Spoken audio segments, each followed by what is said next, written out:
Alright, well, I'm really bummed out that I can't show any scenes from this because I tried, but my VCR, the tape is fucked up when I rented it, and it was, like, glitching. I have this movie back home in Michigan, but if you asked me what my favorite movie was when I was in 8th grade, I would say Return of the Living Dead 3. This movie's awesome. And it's directed by Brian Yuzna.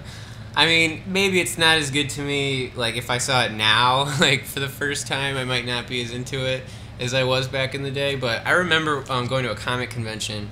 It was like one of these smoky little shitty things in like a Kingdom Hall, and like I'd go for like bootleg movies and shit. They'd have like John Woo shit. They had like like Hard Boiled. I remember watching like all like the gunfights and shit before it was available in America, just like on these little shitty TVs.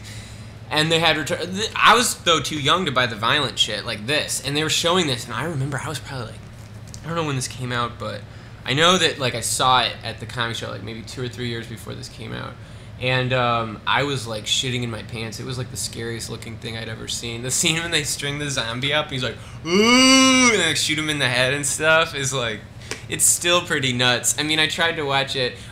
It was all like glitchy and shit, but I was like remembering some hilarious things. It's awesome too how she's like a cutter. It's like a metaphor or something. Like eventually like she realizes like it's about this guy and his girlfriend, and she gets like infected with the trioxin, which turns people into zombies in the Return of the Living Dead series.